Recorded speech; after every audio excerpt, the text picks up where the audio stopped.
Welcome to Emergency Management Associates. I'm going to just wait another minute or two to have YouTube catch up with our program here, and I want to make sure people are in our chat room before I start off with the program. Again, I don't want to go over and over again repeating myself. I want to make sure we have people here wanting to see our program without having YouTube mess it up.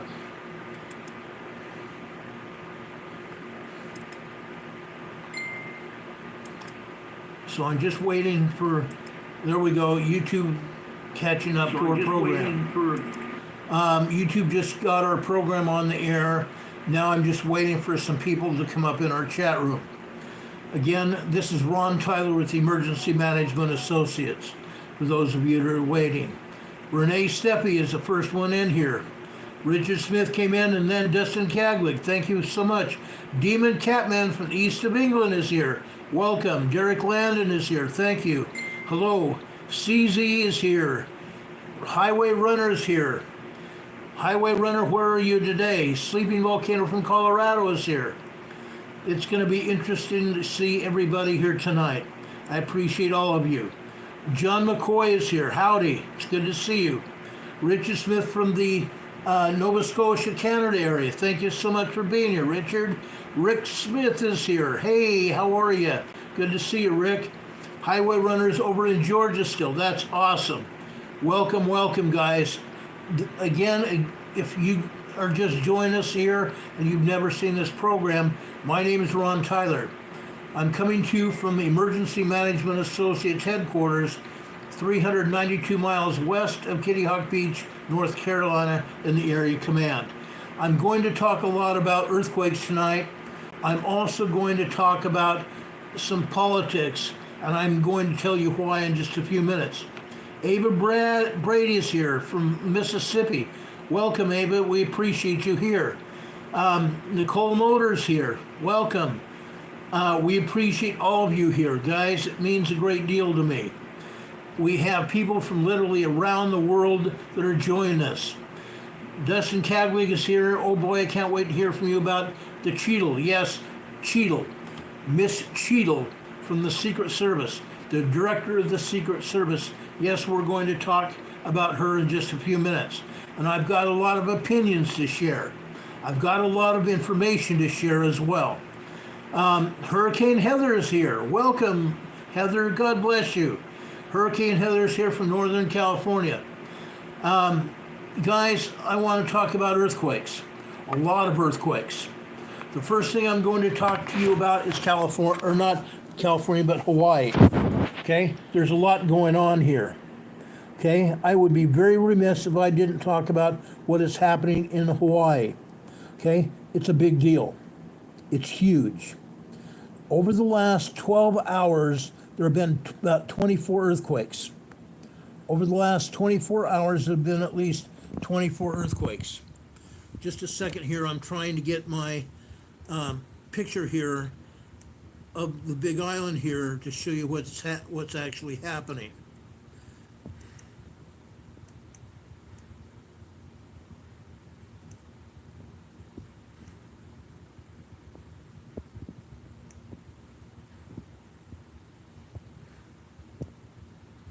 Every time I start moving this map, all of a sudden the earthquakes start moving with me. Okay, so I'm just going to show it to you as I have now. I wanted to show this to you without a lot of interference from the computer. I am going to have this computer fixed probably by Wednesday evening, so we'll be able to come on the air and use the computer. Now, I want to show you this because it's important. This is Kilauea Volcano. This is Kilauea Volcano. I want to show you this earthquake right there. Okay? This is over on the northeast side of Kilauea Crater. This is Halemaumau Crater at Kilauea. This is a 2.1 earthquake. Let's go down into the crater itself right here. This is a 2.4. Most all of these earthquakes that you see here, and there's about 45 of these earthquakes here, have happened within the last 24 hours. The majority of these red earthquakes have occurred within the last hour and a half.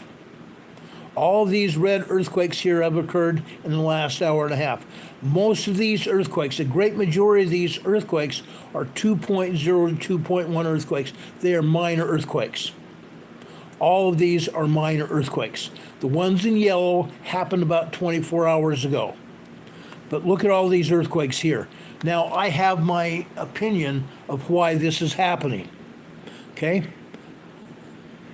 I have my opinion of why it's happening.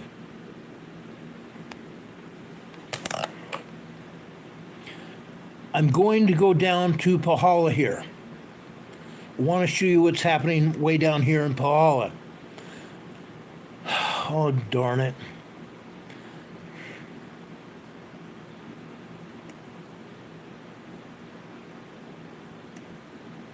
Okay, I've got this to show Pahala. Right down here is the city of Pahala. Pahala City is a very small town of maybe 5,000 people. We have 2.0 and 2.1 earthquakes here. 2.0 and 2.1 earthquakes. This is a 2.2. This is a 2.2 earthquake. Minor earthquakes. Minor earthquakes. Now, with that said, let's go over here to the east side of the island, or the west side of the island. This is what they call Captain Cook. This is a 2.2 earthquake. This is also 2.5 miles deep, 7.7 kilometers deep. Okay, that's a 2.2 earthquake. Let's go just a little bit inland here. This is a 1.7 tremor. 1.7 tremor. Now, with that said, this is Mauna Loa. This volcano is Mauna Loa. We have one earthquake here. This is near the summit of Mauna Loa here. Okay, this is a 1.7 tremor, and it's just over here on the east side of the east flank of the volcano. We can go south here. As we come up here to the north of Mauna Loa here, this is Mauna Kea. Where you see my cursor here, this is Mauna Kea.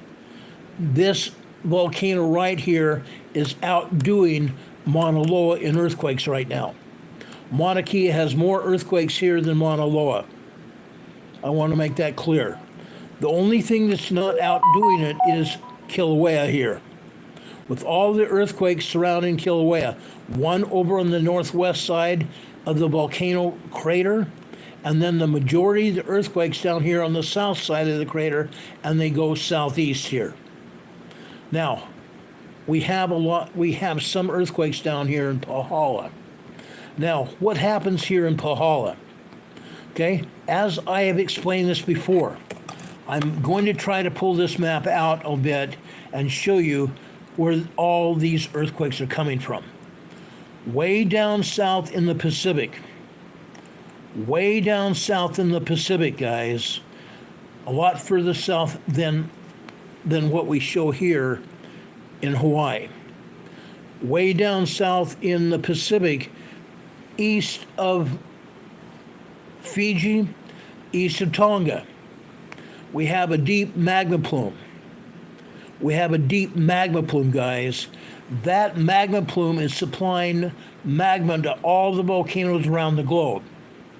That magma plume way down here is supplying magma here to the volcanoes here at Kilauea, Mauna Loa, Mauna Kea, and Hualalai out here to the northwest.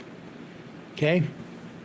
All the volcanoes here are supplied from way down here in the South Pacific. This magma plume supplies all the volcanoes around the world. Okay? What is happening over in Hawaii?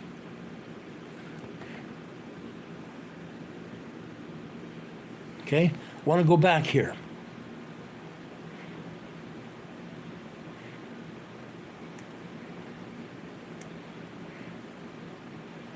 I hope I didn't pass it. I have a feeling I did. right here. Okay? Over here in Hawaii. Again, we have all those earthquakes over here around Kilauea. Okay? Right in here. What is going on? The magma coming in here from that deep magma plume way down in the South Pacific comes here to Pahala. The magma comes up here to feed the volcanoes, doesn't it? The magma here comes up like this. We saw this, we've seen this happen before. The magma comes up here. In this case, it's feeding Kilauea up here. It's feeding Kilauea up here. Comes all the way down here in the Pahala region, north of Pahala City here. Pahala City is right here. We showed you that a few minutes ago. The magma plume comes up here to Pahala, and then the magma is distributed to all the volcanoes around the Big Island. In this case, 90% of the magma is coming up here to Kilauea with all these earthquakes here. Okay, that's why we have these earthquakes.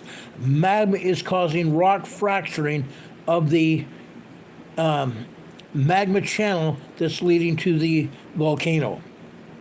What happened here in 2019?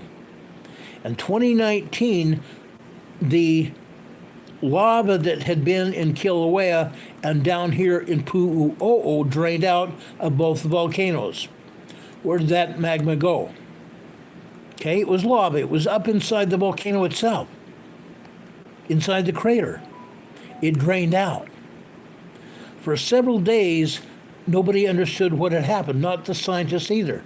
Then all of a sudden, we started seeing earthquakes. We started seeing earthquakes all over this area. Magma drained out of Kilauea and Pu'u'o'o down here, and it had been coming up from over here in Pahala.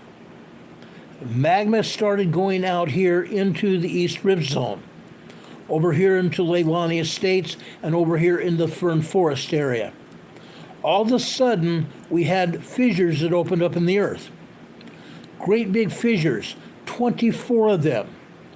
24 of them, some of them here in the Fern Forest area, and a lot of them out here in Leilani Estates. A large amount of magma or lava came out of those fissures. Some of those fissures are now named volcanoes. Some of those fissures are now named volcanoes. They're craters and cones over here in Leilani Estates and also in the Fern Forest area. The Hawaiian people named those volcanoes. What's going on here? The magma's coming out of Pahala here and coming up here into the Kilauea area. It's my opinion. And it remains to be seen whether this comes to fruition. In my opinion, we may see an eruption here at Kilauea very, very soon. If it happens, it'll probably happen sometime this week. If it happens, it'll happen sometime this week. Now let me enlarge this map a little bit more for you, so you'll see what I mean.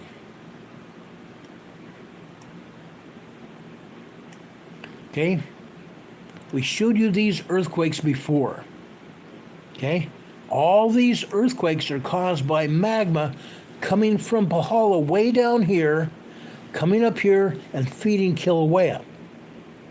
Feeding Kilauea. You see these other craters here? And there's craters underneath these circles here. These were all made from venting from Kilauea. Magma underneath these craters erupted, and the lava fed out of the craters and followed it all the way to the sea. Came out of the craters and followed all the way down the hill to the ocean. This time we have magma coming up from Pahala here, coming over here into Kilauea like this. I believe that Kilauea volcano will probably erupt within the next, well, I'm going to say 36 hours to 5 days. Anywhere between 36 hours to 5 days, we'll see some kind of eruption here at Kilauea.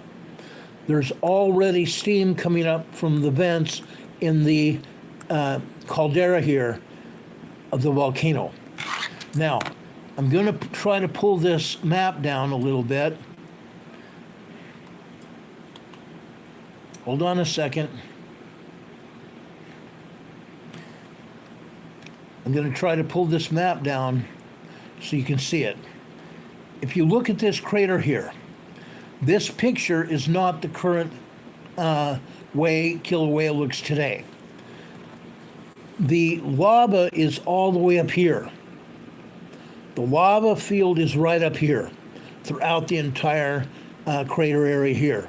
The lava is probably within about 150 feet of the rim of the volcano.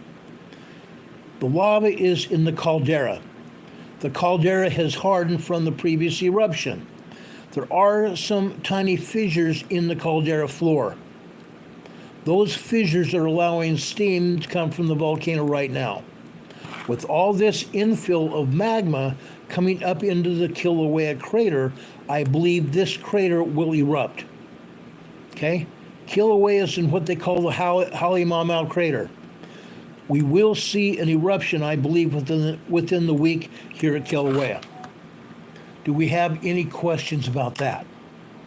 Okay? This is one of the biggest stories we have here around the world. Okay? There's a lot of other stuff going on.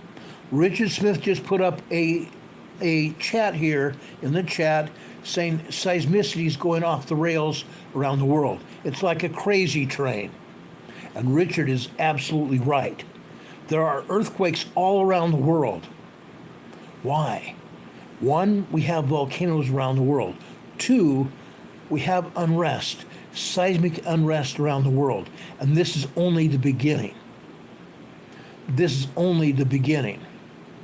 Now, I'm going to pull out of Hawaii here, and I want to show you what's going on way down south in the Pacific. Way down south in the Pacific. Okay? I want to come down here. This is Vanuatu. These are the islands of Vanuatu right here. We've had a 6.0 earthquake down here in Vanuatu right here. 6.0 earthquake here in Vanuatu. Now, we've got a bunch of other quakes that have happened. Aftershocks. Aftershocks that have happened. Now, most of those aftershocks are just very shallow quakes. Most of these aftershocks here in the Vanuatu area are very small quakes. Okay? Very small quakes. Now, does that surprise you at all? No. That should not surprise anyone. Okay? I'm just saying. That should not surprise anyone. You can see these other earthquakes, and now I'm having a hard time reducing the size of these earthquakes for whatever reason. My map is not letting me do this. Let me do this. Let me refresh this map and see if I can gain control over it.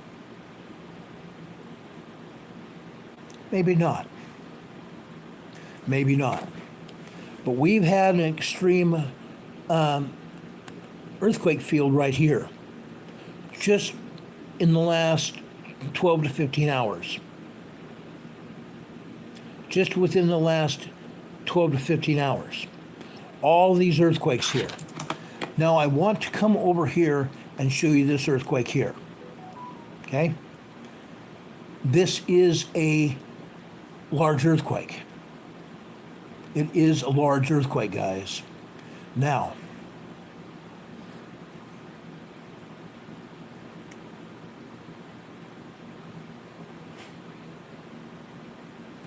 well, I want to show you this anyway. Okay?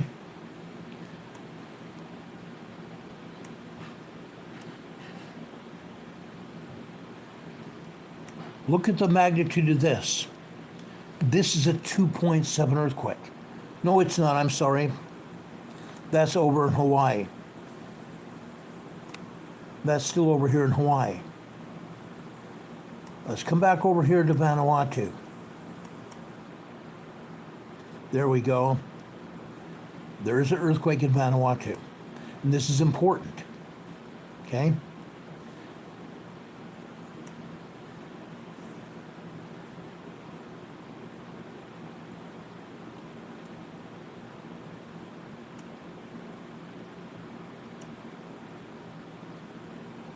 And I don't know why this map is doing this. Let me try something else here.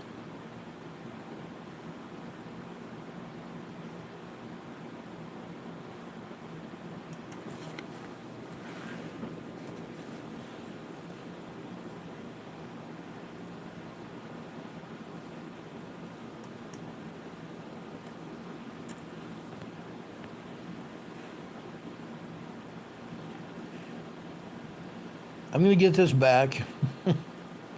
I will get this back.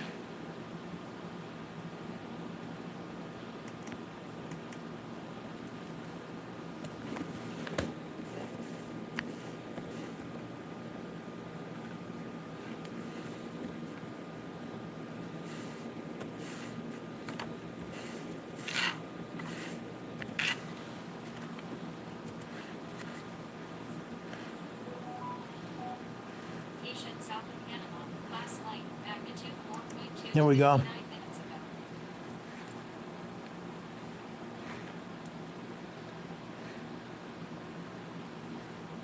Let me fix this map so you see satellites or see the satellite view. I want all magnitudes. This is all magnitudes from 0.0 to 7.7 for that matter. Okay? So we're going to see 0.0 and larger earthquakes. Then we're going to go over here. I want to show you the satellite view. Then we're going to show you all U.S. faults. Okay? That's what we have here. So we're going to go down here to Vanuatu here. There's Hawaii that I just showed you right there. I want to go down south to Vanuatu here. This is important. This is really, really important here. Okay?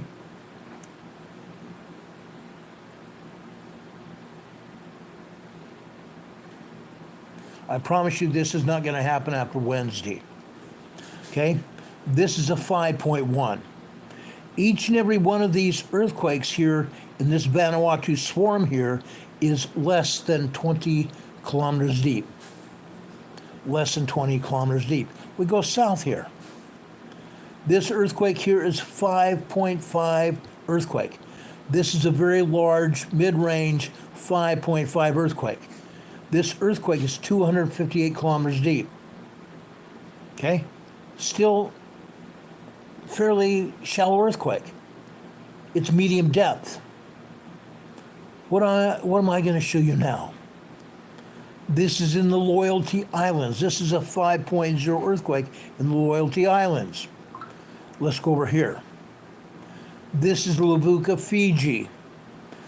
Levuka, Fiji. All these earthquakes here in the Loyalty Islands and in the Vanuatu area are fairly shallow earthquakes. Okay? All these are very shallow earthquakes, even down here in the Loyalty Islands. 258 kilometers deep. What is this one? This is a 4.5 moderate earthquake. Guess how deep this is? Guess how deep this is? Let's come over here. Look at this, guys. Look at this. Folks, you're not going to believe this. This 4.5 earthquake is 641 kilometers deep. 641 kilometers deep. This is a very deep earthquake. Now, I want to show you another thing. Okay? Our NCWQ Disaster and Earthquakes Explorer, she and Bella put together a chart here. They put together a chart showing magnitude of earthquakes. The white areas are here of magnitude earthquakes. The green areas showing here are depths of the earthquake. We come all the way over here to 641 kilometers deep. We have to add a 1.28 to this magnitude of earthquake. Okay? So from that 4.5 earthquake, we're going to add 1.25. This is going to make an earthquake. This earthquake that we're showing you here in Levuka, Fiji, is going to propagate a much larger, stronger earthquake. Hurricane Heather says the Rebecca chart. Absolutely. The Rebecca Bella chart. Okay? Rebecca chart. This earthquake is going to propagate a 5.7 to 5.8 earthquake. A 5.7 to 5.8 earthquake. We showed you this 6.0 over here. Okay? This 6.0 is here because there was a moderate earthquake. There was a moderate earthquake here last week. This 6.0 earthquake here in Vanuatu came from a moderate, well, actually, it came from a 5.0 earthquake last week. That 5.0 earthquake was also over here in Fiji. So now we're having a 6.0 earthquake today, and we have a bunch of other aftershocks. Aftershocks ranging from from 5.8 all the way down to 5.0. Aftershocks. And there's about a dozen aftershocks here. Now we're having another moderate earthquakes here, and this moderate earthquake will generate a 5.8 earthquake sometime within the next 3 to 10 days. 3 to 10 days. I believe this 6.0 earthquake that we're seeing right here today came over here from Fiji just about 7 days ago. That's what's happening. Every time we have a deep earthquake, it propagates a larger, shallower quake, and that's what we're seeing here. That's what we're seeing here. Now, I'm going to go further west. I want to show you what's happening here. Over here in Papua New Guinea, this is a large 5.0. A large 5.0. Yes, we've had other moderate 4.0s over here in the South Pacific here. And as a result of that, we're having this large 5.0 here. This large 5.0 is a shallow earthquake, 49 kilometers deep. How about over here? I can't wait to show you this. This is over here in South Central Indonesia. This is near Tuwal, Indonesia. This is another 5.1 earthquake. A 5.1 earthquake. But look here. The USBS is not showing any other earthquakes here in Indonesia at all. This whole area here is Indonesia. Okay? Over here is Mindanao, Philippines. Well, guess what? There are earthquakes over here off the southwest coast of Mindanao, Philippines here. And over here off the northeast coast of Mindanao, Philippines here. USGS is not showing squat here. Not squat. Not squat. Some 25 earthquakes here in Indonesia alone. Okay? We've had other earthquakes here in the Philippines. We've actually in the last week had earthquakes here in Australia. How about that? Earthquakes in Australia. Go figure. Yes, earthquakes there. Now, I'm going to reduce the size of this map again for a minute because I want to show you New Zealand here. New Zealand's right here. Early this morning, we had a 4.5 earthquake over here off the east coast of Raoul Island, the North Island of New Zealand. Let me increase the size of this map here.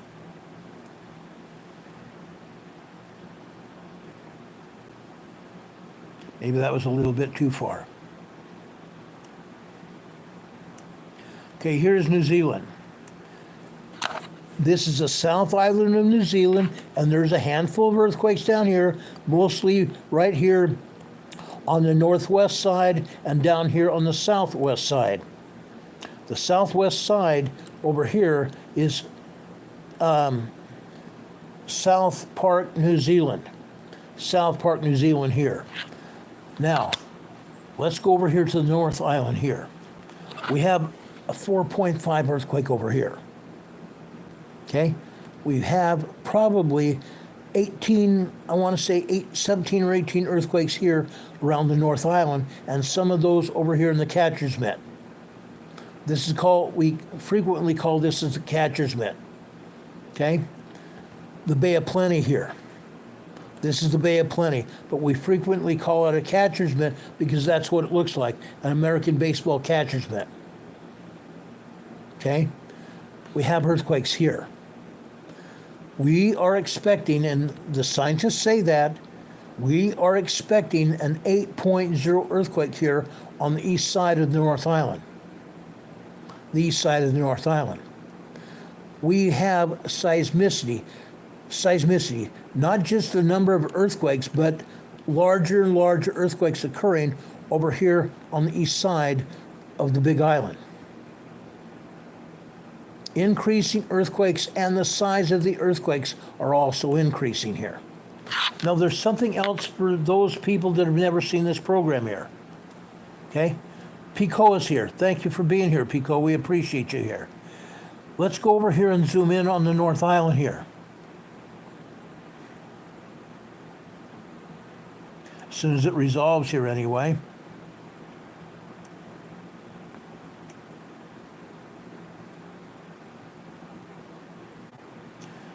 This is the center of the North Island. This is a supervolcano here. This is Topo Lake, Topo Volcano. It's a supervolcano. And yes, we've been having earthquakes all over this area. No, all the earthquakes are not right here today, but we have earthquakes hitting all around this area on a weekly basis. This is a supervolcano. Most people don't realize that. The people in New Zealand do. The people in New Zealand do. Now, south of the Topo Lake, south of the supervolcano, right here is Ruapehu volcano. Ruapehu volcano erupted several years back. It erupted several years back. It has snow on it.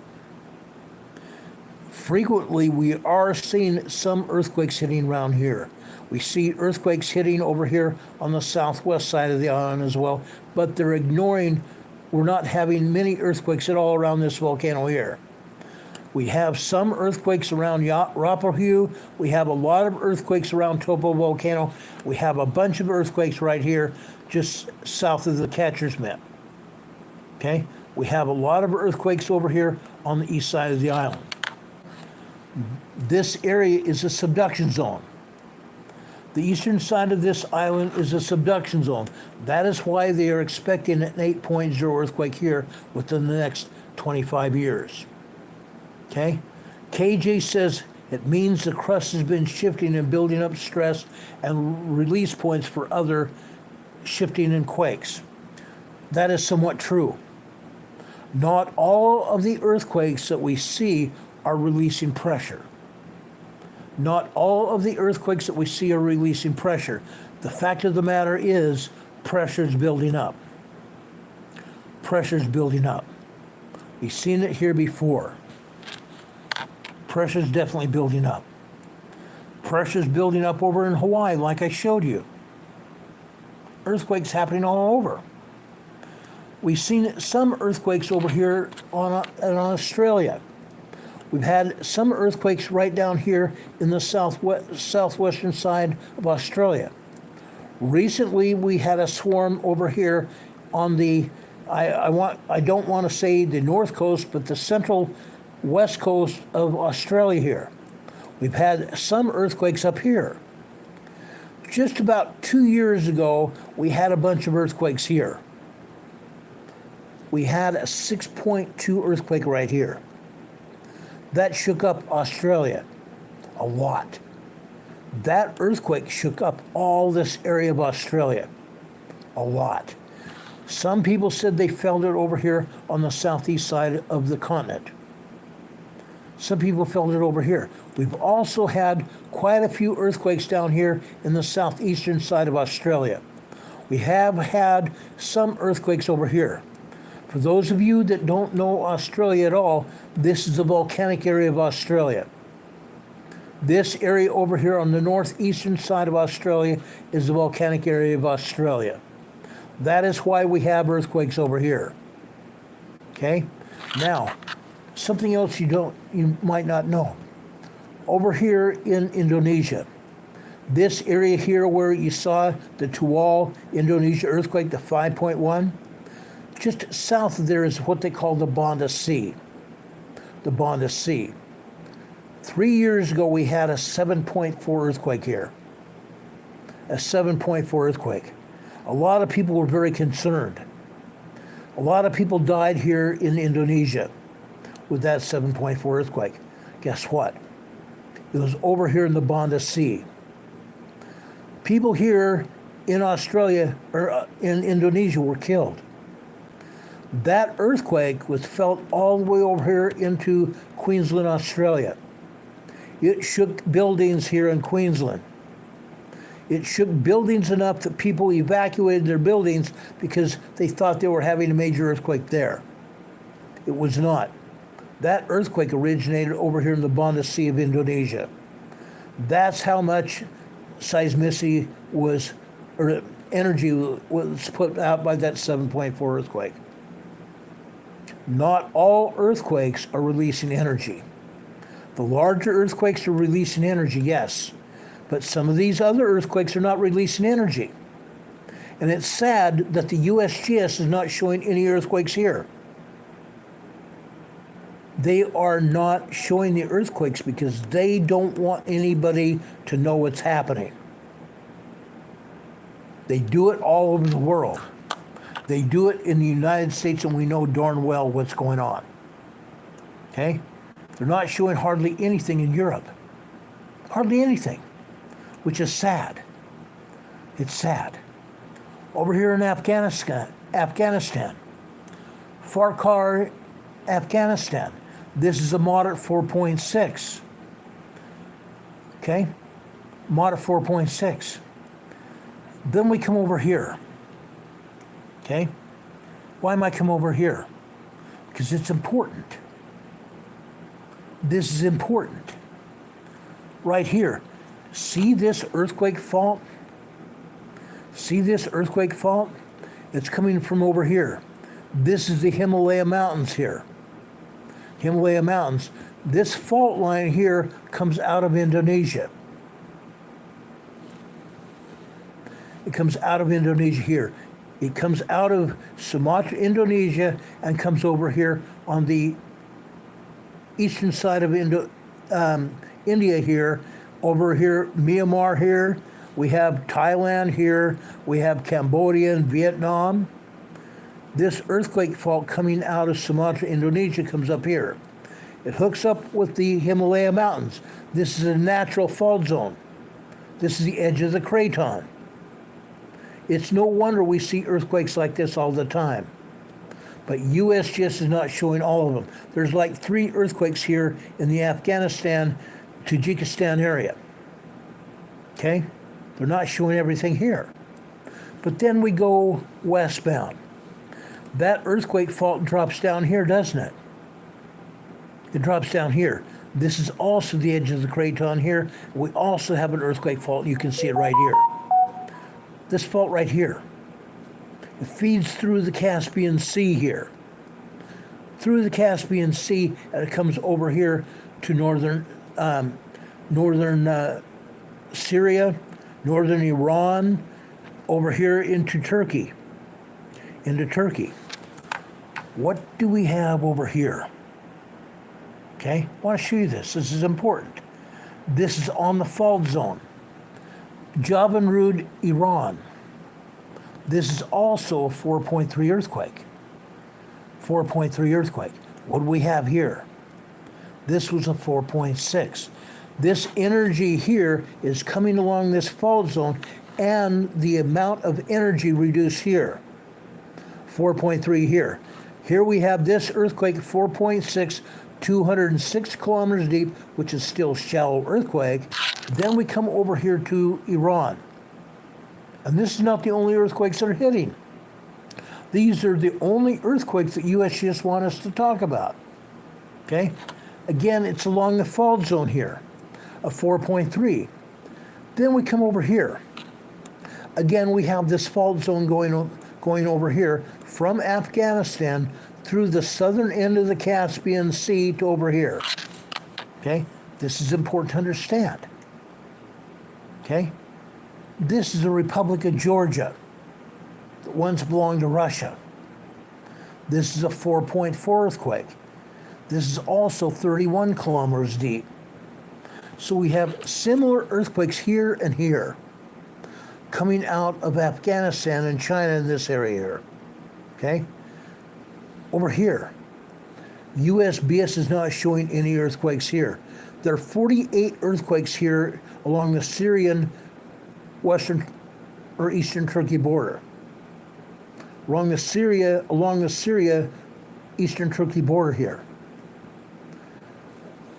About 48 earthquakes here. Okay? Give or take an earthquake. Folks, why are we having these? Because a year and a half ago we had a 9.0, 10.0 earthquake in this area. That earthquake killed 5,000 people and injured at least 5,000 as well. Flattened homes, flattened apartment buildings, left people living on the street, literally. People were homeless here, both the Syrians and the Turkey people. There were churches from the United States and relative recovery organizations around the world that helped these people. For a while, we couldn't get in supplies to Syria because there's a war here between Turkey and Syria. But we ended up getting some supplies here. KJ said a 9.0, 10.0 earthquake? Yes. Yes, it was. USGS called it a 7.8 earthquake. At the time I proved it was at least a 9.0, 10.0 earthquake. Again, the United States Geological Survey lied about it. They lied about it. Okay? It was a 9.0, 10.0 earthquake. KJ has asked about 9.0, 10.0, and asked how long ago. It was February 2023. I think January, February 2023 last year. Okay? 9.0, 10.0 earthquake. And folks, don't know everything about this thing. It left a 14-mile long fissure. It opened up a fissure in the ground here in Turkey, was 14 miles long. And it was deep. The fissure was as deep as an 8-story building. You can also find that on the internet. This earthquake was a full plate rupture. The plate comes right up here and cuts across here. This was a full plate rupture earthquake. A full plate rupture. And people are still seeing earthquakes here. Most of the earthquakes here are now minor earthquakes and tremors, but we're still seeing them. We're still seeing them. USGS doesn't want to talk about it because they don't want to admit what's going on here. But we have a bunch of earthquakes over here in northern Turkey as well, here in southern Turkey, and a few here in central Turkey. We also have dozens of earthquakes over here on the western Turkey area. The western Turkey area. Now, I want to show you this earthquake over here in western Turkey. It's amazing that USGS is even showing this. This is a 4.5 earthquake. A 4.5 earthquake. 9 kilometers north-northwest of Ayvacık, Turkey. Ayvacık, Turkey. Ayvacik, Turkey. Okay? It was just barely off the coast of Turkey here. Angela Harris just gave us a $5 super chat. Thank you, Angela. We appreciate that a great deal. Bless you all for all you do. Thank you. Well, thank you. And for that, I'm going to give you an EMA sticker on your super chat. We greatly appreciate it helping support this program. I also gave you another thumbs up. Now you have 5 thumbs up on that super chat. God bless you, Angela. We appreciate that so much. That helps keep this program on the air. Now, I want to tell you something else that's going on here. USBS is not showing any earthquakes here. They're not showing any earthquakes here at all. Nothing along the western coast of Turkey at all. I'm going to zoom in here. I want to show you where this earthquake is. This is just barely off the coast of western Turkey here. Just barely off the coast. Well, actually, they moved it. It was just barely off the coast right here. They moved it. But it is still a 4.5 earthquake. This is 9.8 kilometers deep, 10 kilometers deep, 6.2 miles deep. Now you see all these islands here off the west coast of Turkey? These islands belong to Greece. These are called the Dokanese Islands. The Dokanese Islands. These islands belong to Greece. USBS is still not showing any earthquakes here. There are about 15 earthquakes here in the Dokanese Islands. Isn't it interesting how they don't want to show them? These are 1.2 to 2.8 earthquakes. 1.2 to 2.8 earthquakes. Okay? Unreal. These earthquakes go all the way down here. Now, we talked about this great big huge fault line here coming out of Syria-Turkey border region. Look where it goes. It comes out of there into the Mediterranean, and it goes south, and it goes west over here underneath Cyprus, just south of Cyprus. This huge earthquake fault comes over here just south of Dokanese Islands, and it continues here south of Crete, Greece. South of Crete, Greece. There are earthquakes in this area as well. This fault zone coming out of Turkey brings these earthquakes over here. Yes, there's earthquakes over here on the western side of Greece. Greece has about 25 earthquakes all over the mainland Greece here. Today. USGS is not showing any of those. Why not? I keep asking why not every day. Okay? It's incredible. It's incredible. They are lying through their teeth. Not showing the earthquakes is an omission of truth. Not showing any of these earthquakes here or anywhere is an omission of truth. That same earthquake fault comes south of Crete, goes up here towards Greece, over here on the western side of Greece, and yes, there's earthquakes right here. This earthquake fault comes up here. Comes up here. It intersects over here with this other earthquake fault here. It goes up through Italy. And then it comes around here through the western Mediterranean, through Sicily here, and continues over through the western Mediterranean. Now let me drop this map just a little bit north here so you can see it. USGS is not showing any earthquakes here in southern Italy either.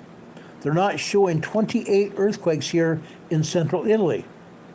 They're not showing anything. They're not showing any earthquakes around Naples. Around Naples. Naples is having tremors and minor earthquakes. Why? Because there's a volcano that looks like it's going to start erupting. Okay?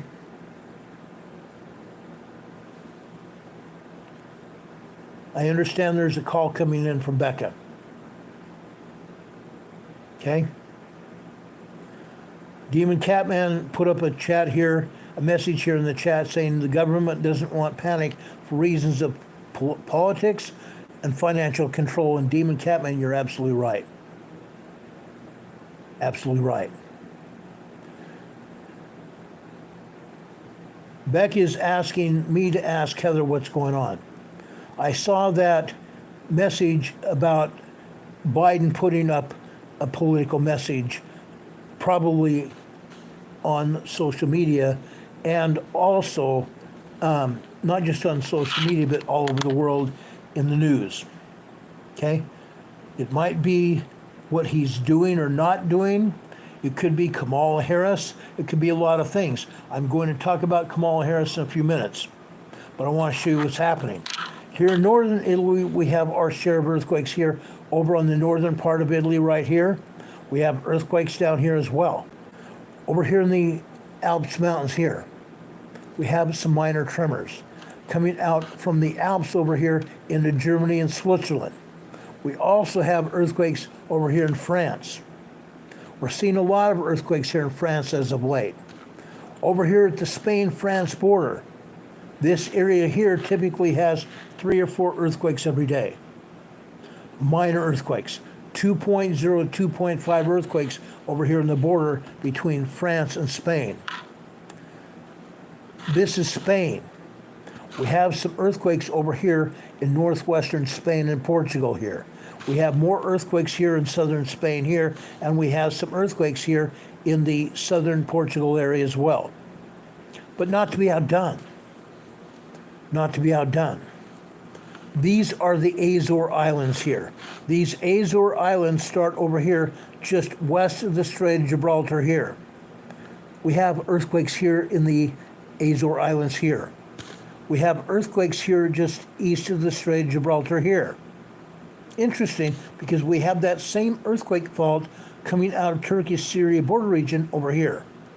That is why we have earthquakes over here between Morocco here and Spain. Again, that earthquake fault comes over here. That's why we have earthquakes over here in the Azores. And those earthquakes over in the Azores stretch out over into the mid-Atlantic. Those earthquakes come out here into the mid-Atlantic right here. We have earthquakes here in the western Azore Islands here. We have an earthquake or two up here in Iceland. Over here in Norway and Sweden right here, we have several minor earthquakes here. When I lived in Sweden, we never had an earthquake. These earthquakes in Sweden and Norway just started about 2 years ago. Okay? KJ says, is asking, isn't there an ancient volcano in Spain? Yes, there is. There's a couple of them. And one of these days, I'll spend some time and talk to you about the volcanic areas here. Why? Why is there volcanic areas here? This is the edge of the craton, guys. This is the edge of a plate. The edge of the plate. This is the edge of the plate here. This is the Atlantic plate here.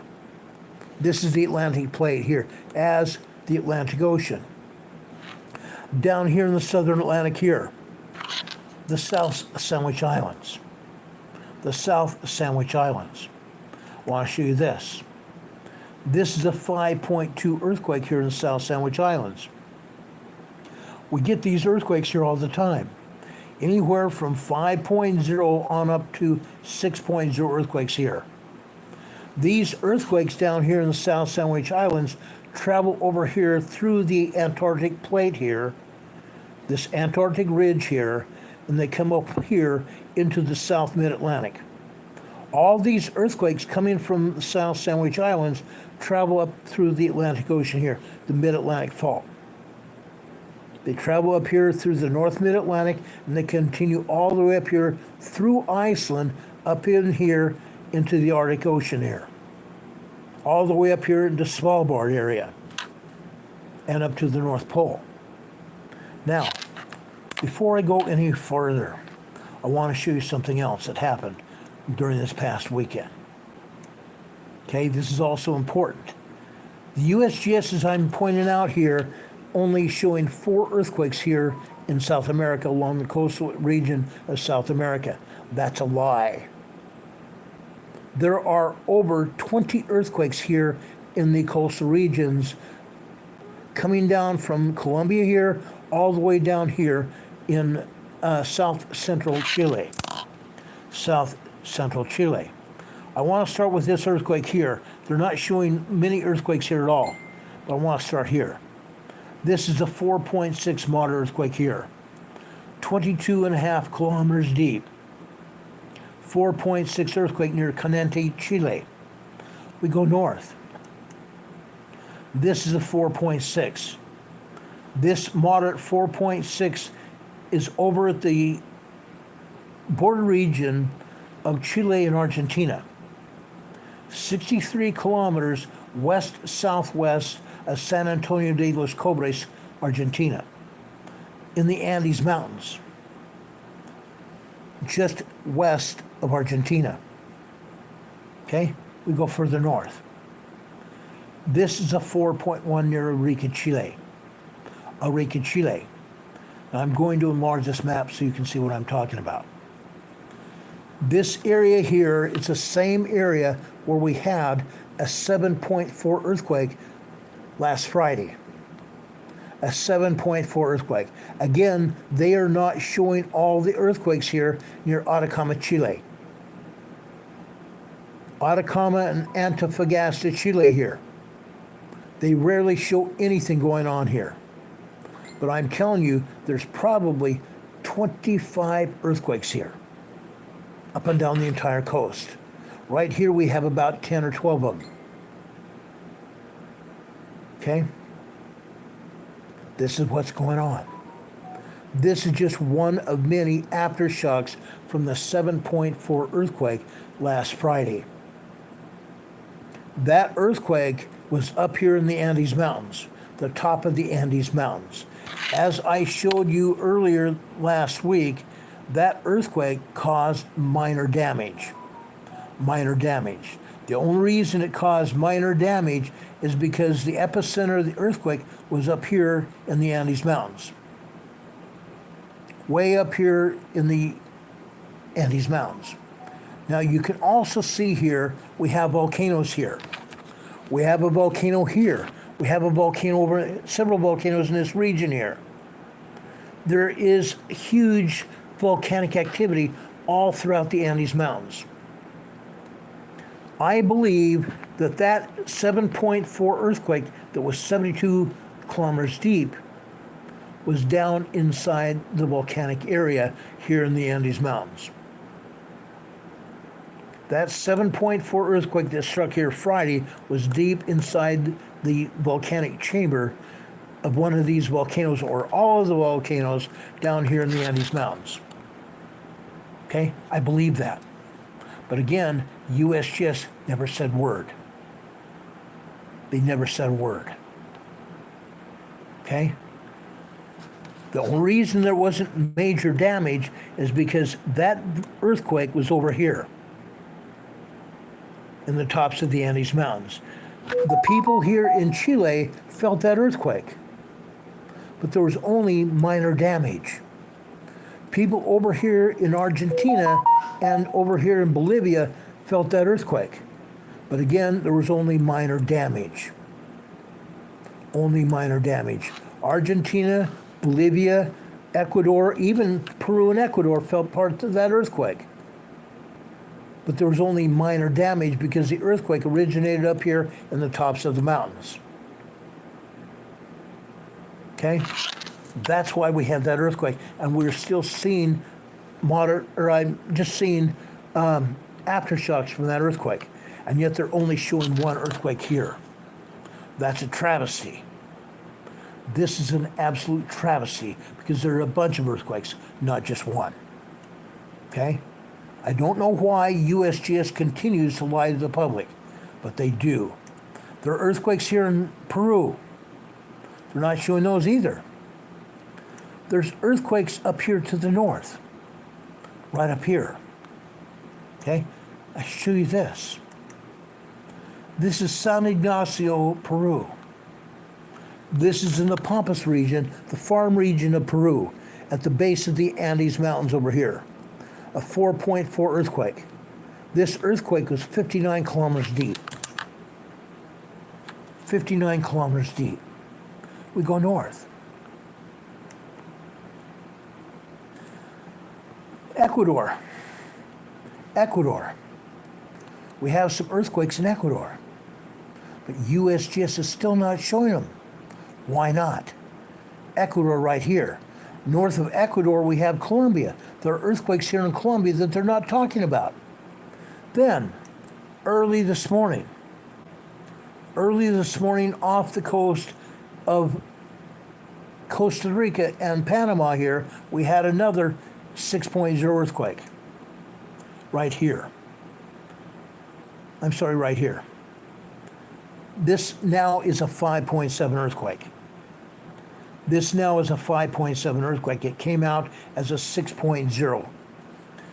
This is a 5.6 earthquake here. This is an aftershock of the 6.0 that they've downgraded to 5.7. This is southeast of Puerto Armuelos, Panama, the border region of Panama and Costa Rica. This earthquake down here is also a 5.0. It's an aftershock of the 6.0 that hit here. There are more aftershocks than that. There are more aftershocks than that. Again, USGS is hiding those. CDP has said they're either incompetent or hiding. You're absolutely, they are. They're hiding it because they don't want to tell everybody what is going on. These earthquakes happen up the coast of Costa Rica and Panama. There are villages over here. There are villages here. I have friends of mine that live here in Panama. I have friends of mine that live here in Panama, and I'm concerned for their welfare. One of my friends just came back from a trip. He went to Vermont where he and his wife's family live. They came back here and were told about these earthquakes. It's incredible. It's incredible. But again, USBS doesn't want anybody to know about it. There are also other earthquakes over here off the coast of Nicaragua and El Salvador. Heaven forbid they show those. There's an average of 12 to 15 earthquakes every day in Central America. Now, this earthquake that we see here, over here at the border region of Costa Rica and Panama, I believe came from that 7.4 earthquake down in Peru, down in northern Chile. This 6.0 and these other earthquakes here came from that earthquake down in northern Chile. And I believe there's going to be more seismic energy all the way up the northern part of South America, all the way over here in Central America, and those earthquakes are going to hit here this weekend. This week. They're going to hit Central America this week. Promise. Promise. Now, I want to show you Guatemala area here. There are several earthquakes here around Guatemala. There are other earthquakes here that are also not showing and never do here in Mexico, southern Mexico. There are anywhere from 3.3 to 4.5 earthquakes all over the coast of southern Mexico. From down here in southern Mexico all the way up here to Popocatépetl volcano here southeast of Mexico City. Earthquakes up here. Earthquakes up here all the way to Puerto Vallarta. Earthquakes. And there's earthquakes off the coast as well. Okay? It's happening. It's happening. But why is USGS hiding it? Because all these earthquakes go north. All these earthquakes from South America and down here in southern Mexico go north. That's why. This is exactly why. Okay? Now, what is here? This is the San Andreas Fault. The San Andreas Fault runs all the way from Northern California, all the way down here, all the way through Southern California, down through Northern Mexico, all the way down through the Gulf of California here. This fault zone goes all the way down to Southern Mexico as well. It goes all the way down here to Southern Mexico to the Cocos Plate. To the Cocos Plate here. This is the edge of the plate. This is the edge of the plate down here to the south. Okay? We see this all the time. But these seismic episodes here go north. They go right up here. Yesterday we had a 4.8 earthquake up here in the Gulf of California. A 4.8 earthquake. CDP says it's very disturbing to see how many earthquakes aren't being documented by the agency. And it's not just this agency. It's not just this agency, many others as well. The European agency called the EMSC, they show most of the earthquakes, but not everything. The EMSC shows most earthquakes, but not everything. But there are earthquakes here in the Gulf of California here, and in the Baja California here, but we're still not seeing them. That San Andreas Fault comes out of Northern California way up here. I'm going to show it to you in just a second here. The San Andreas Fault comes off of the Cascadia subduction zone here and the Gorda Escarpment here. Those three seismic earthquake faults come over here to what they call the triple junction. The triple junction. Again, the San Andreas Fault runs from here all the way through California, down here into the Imperial Valley of Southern California here. You know, it runs over here through the northern part of Los Angeles, Orange County, down here on the eastern side of northeastern San Diego County, all the way down here through the Imperial County into northern Mexico here. And then it runs all the way down along the coast of southern Mexico. What happens? All that energy from Mexico comes up here. It comes up here to Southern California. Why do you think we have earthquakes here? Why do you think we have earthquakes here in the Imperial Valley today? Because we've had energy coming from Mexico. And guess what? Guess what, guys? I want to tell you another story here. These are not the only earthquakes. These earthquakes are not the only earthquakes here in the Imperial Valley. They are not the only earthquakes here in the Imperial Valley. There are about 500 to 600 earthquakes here in the Imperial Valley every day. For the USGS only to show 4 earthquakes here and 2 or 3 earthquakes here in Ocotillo Wells, a north of Ocotillo Wells right here, a 2.0 earthquake here, and a 1.5 earthquake over here at the top of the Chocolate Mountains here, and over here in Borrego Springs. That earthquake just hit here. It's coming from just north of the San Andreas Fault. It's coming from just north of the San Andreas Fault. That earthquake there is a 1.0 in Borrego Springs, California. This is northeastern San Diego County. Northeastern San Diego County. This is what they call the Anza Borrego Desert State Park. Northeastern San Diego County. Look at all these earthquakes here. Okay? This is the San Andreas Fault. This is the San Jacinto Fault here, coming right off of the San Andreas, the San Jacinto Fault. That's why we're having earthquakes here. We also have another earthquake fault. This earthquake fault is coming from Lake Elsinore, California. Lake Elsinore, California, right here. We're also seeing earthquakes here along the Elsinore Fault. Along the Elsinore Fault here. Now, I'm going to show you two or three earthquakes here just north of Lake Elsinore. You see at least 2 or 3 earthquakes right here. I want to show you these. I think this is important that you understand why we're having these earthquakes. That earthquake is a 1.6 near Pacoima, California. A 1.6 earthquake near Pacoima, California. It's a minor tremor. Right next to it is a 1.2 near Lakeview Terrace, California. Okay? This is over in Orange County, California.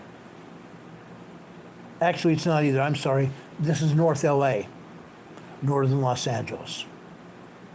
Lakeview Terrace in Pacoima, California. Minor earthquakes and tremors. Now, something else has happened. It's right here. It's right here. We have been having earthquakes along the coastline of Los Angeles and Southern California here. This is a 1.6 near the Isla Vista, California. Near Isla Vista, California. A 1.6 tremor. But we've been having earthquakes all the way out here in the Channel Islands area. In the Channel Islands area. We've been having earthquakes over here near Malibu, California here. We've been having earthquakes over here just west of Rancho Palos Verdes. Now, I don't know why, but I keep forgetting the name of the town my wife was born in. She was born right here. We've been having earthquakes just off the coast of where she was born. We've been having earthquakes right here. They don't want us to see what's happening. They don't want us to see what's happening. What is this? What is this? This, folks, is Marina del Rey, Playa del Rey, California. The coastal areas of California. Right here in Marina del Rey, Playa del Rey area is a very expensive area. People have a lot of very expensive homes here, and they have a lot of yachts and big boats here in the harbor. They have a lot of boats and yachts here in the harbor there. A lot. A ton. And yet, USGS doesn't want to tell us what's going on. Right here off the coast, we also have oil and gas wells here. Here, and we have several out here, and just off the coast here. Everywhere you see a light gray colored area is a offshore oil well. Heaven forbid they tell you that. Why? They don't want anybody to know we have oil and gas wells off the coast of LA. Fact. Fact. That's what's going on. We have probably close to 200 earthquakes here in the Los Angeles area. By earthquakes, I'm talking about tremors. I'm talking about minor earthquakes, 2.0 to 2.9. I'm talking 3.0, 3.9, that they are considered to be small earthquakes. I'm talking about 4.0 to 4.9 earthquakes that are moderate earthquakes. Most of the moderate earthquakes here in the Los Angeles area here, the greater LA area here, are 4.2 to 4.5. But I'm telling you right now, this earthquake over here near Pacoima is not the only thing to be worried about. These might be minor earthquakes and tremors here, but guess what? There are larger earthquakes here, and they're going to happen at any point. Literally. I can see right now we're going to have a major earthquake here in the Los Angeles area or in Southern California, further south in San Diego, or out here in the Imperial Valley. It's going to happen. And it's going to happen very soon. I can promise you that.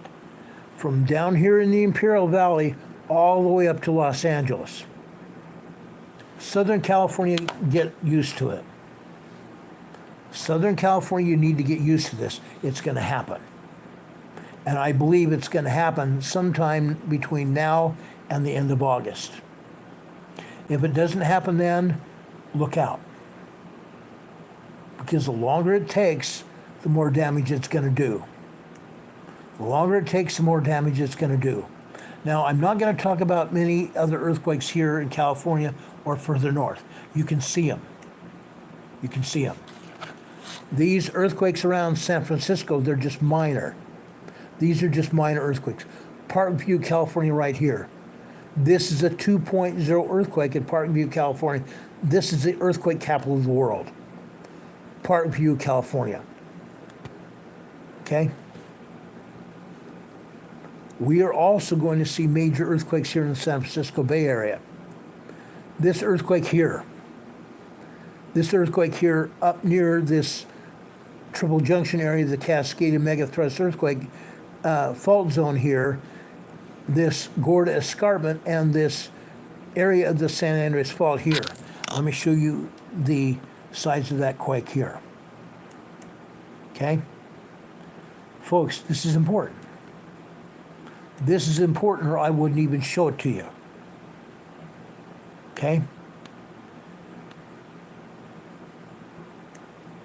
This is important. I believe this is a 2.9 earthquake. A 2.9 earthquake. Okay? Right here.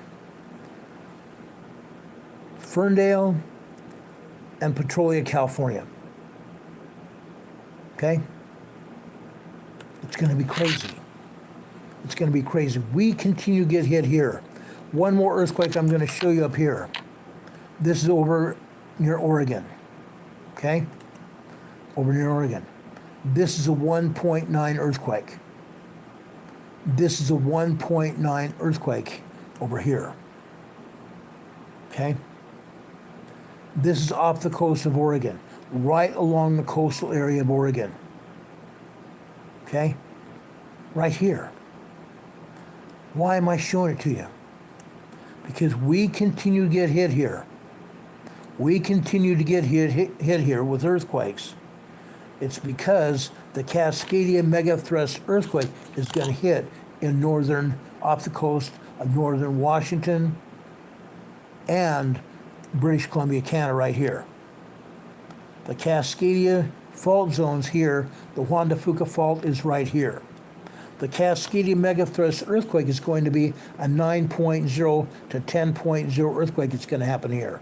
And it's probably going to happen within the next 5 years. It's probably going to happen within the next 5 years. And I keep talking about it. Every week I talk about this. Every week. It's going to happen. We continue to show you seismograms, which are graphic printouts of all the earthquakes up and down the coastline and the volcanoes. There are far more earthquakes here in this area along the coast and also at the volcanoes than they're even showing. Today they're not showing any earthquakes here except on Vancouver Island. Go figure. Go figure. Why are they only showing a tremor here on Vancouver Island when there's hundreds of tremors up and down the entire coastline? Because they don't want anybody to know what's going on. It's politics. The politicians tell the USGS not to report earthquakes. Why? Because they don't want anybody to know what's going on. Because people would move out of these areas. They'd move away from the coast, so they're not going to be hit with these earthquakes and the corresponding tsunami that's going to hit within 15 to 20 minutes after the earthquake hits. That's what's happening. This is exactly what's happening. They don't want people to get hurt. Actually, they don't care about people getting hurt at all. But people would move out of this area to avoid the earthquake and avoid the tsunami. The politicians are staying employed because the people aren't moving. For example, if the people realized what was going on, they would leave. The people living here wouldn't be paying taxes, would they? They would also not be patronizing the stores, the gas stations, and the city. If the city wasn't getting taxes from the people that live here or the people that own shops and stores here, guess what? The cities wouldn't have any money. If the people aren't living here, the stores would not have any money either. There's nobody paying taxes. If nobody's paying taxes, the cities would go broke. You wouldn't see any traffic lights. You wouldn't see any streets being repaired. Nothing going on. And the politicians, if the people aren't paying taxes, the politicians would be out of work. That's exactly what's happening. The politicians don't want anybody to know what's happening. They want to keep their jobs for as long as possible. That's what's going on.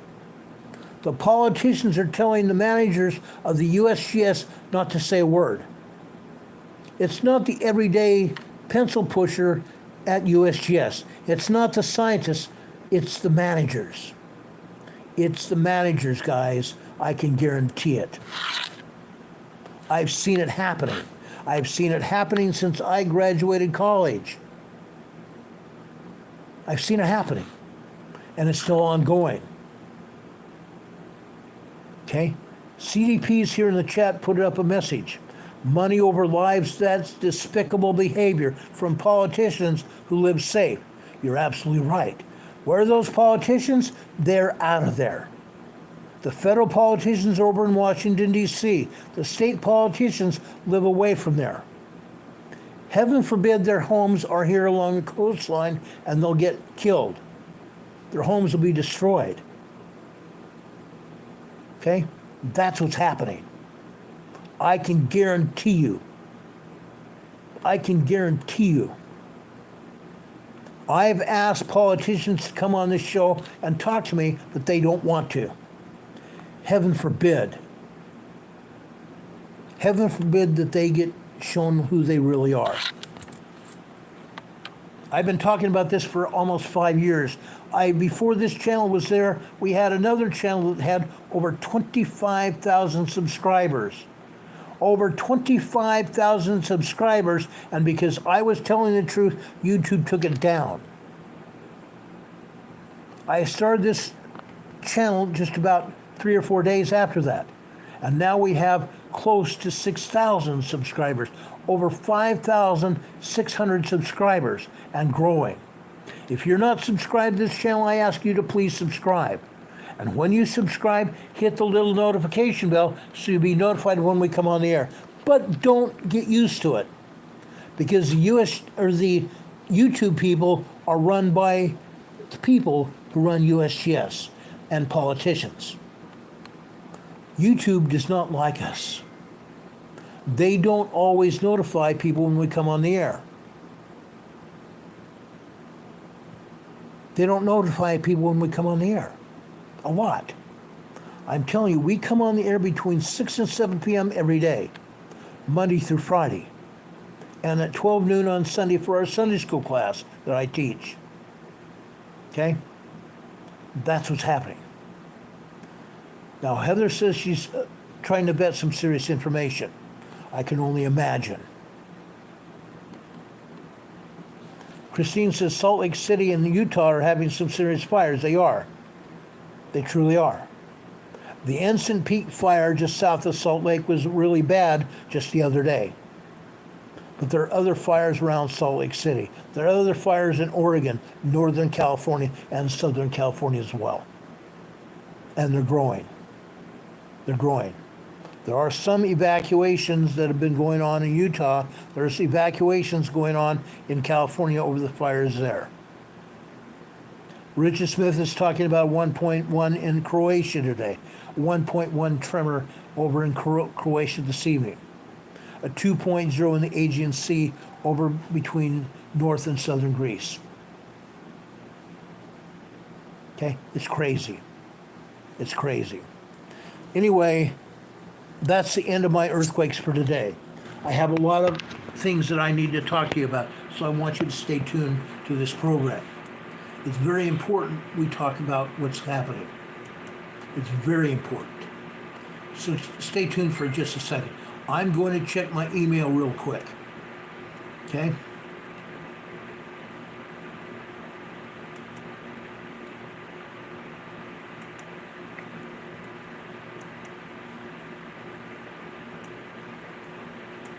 Stay with me, guys, just a minute.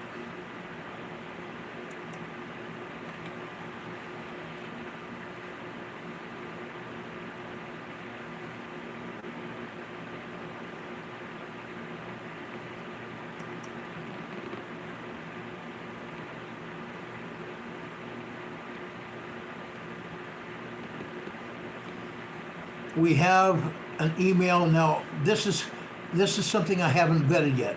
I just got this in my email. Okay, RAB is reporting 46 gravely ill people.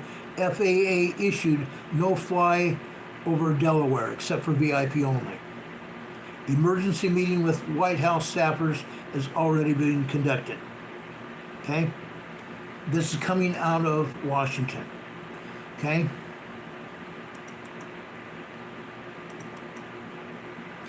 Wilmington, Delaware.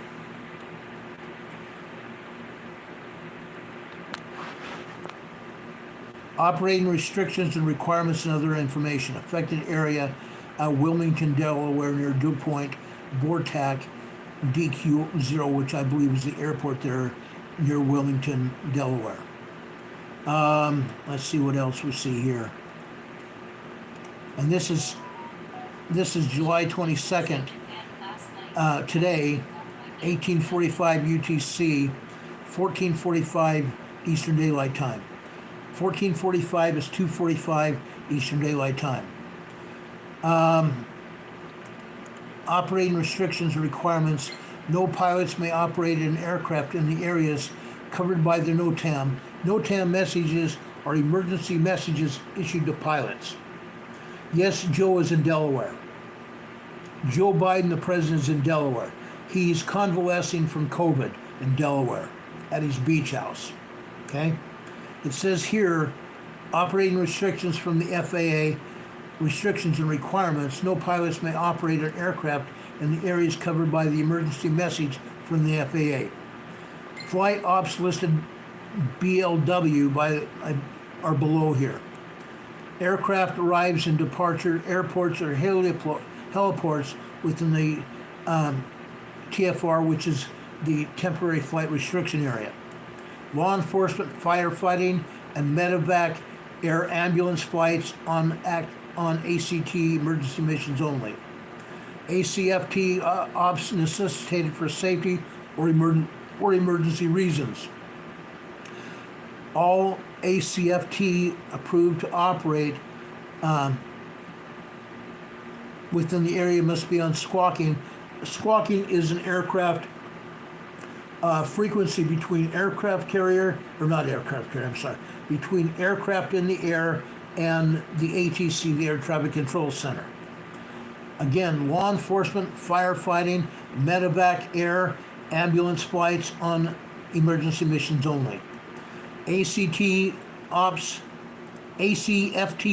necessitate for safety or emergency response. Okay? That is the message that we received coming out of Wilmington, Delaware area. Again, there's an emergency meeting with White House staffers already being conducted. RAV has reported 46 gravely ill people. FAA issued no fly over Delaware except for VIP only. Not surprising. That literally is not surprising to me at all. Now, some people are asking what's going on. Is this what we think it implies? We don't know. We don't know. It's asking us to prepare ourselves. Okay, that message is asking us to prepare ourselves. Mary M is saying Joe is back in his basement. It doesn't surprise me. That would not surprise me in the slightest. Okay? Doesn't surprise me at all. Now, we have another message here I'm trying to get in here to find out what it is here. Charlene Savant says the Israeli president is soon to visit Washington, D.C. Israeli Prime Minister Netanyahu is scheduled to visit Washington, D.C. for a address to Congress here in the United States in Washington. We do have an alert coming out of the U.S., out of Canada. Southern Canada and the USA border, North Dakota, Montana, Minnesota, has an insane level of smoke, no joke. Okay? Media blackout on this for obvious reasons, no pun intended. Okay? Now, I'm going to move down here. Okay? This, oh gosh, just a second.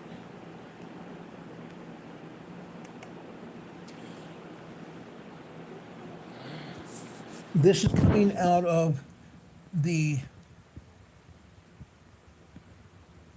GOES satellite. Okay? This is what it looks like here. This is the smoke coming out of Canada into north central United States.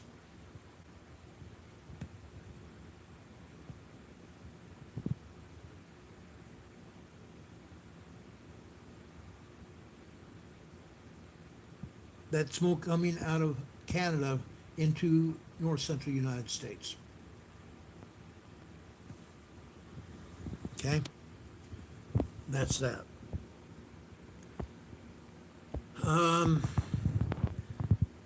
I'm seeing a media blackout because average people don't normally pay attention, will indeed freak out when they're told it's most over. I'm seeing a message here saying this shoots a hole in the climate change CO2 thing with fossil fuels being a problem. Fossil fuels have never been a problem.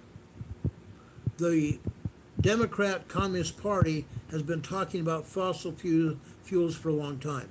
That's why they're trying to push the climate change and get everybody into electric cars. But the electric cars also take fossil fuels. Okay? There's all kinds of things going on.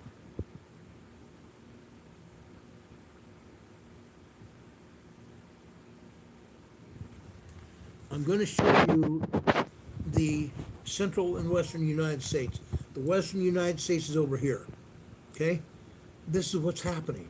You can see the smoke coming out of Canada into Montana, Wyoming, North and South Dakota, over here in the Minnesota area. You can see the smoke. Now, I don't know why it's happening yet. I do not know why it's happening. Okay?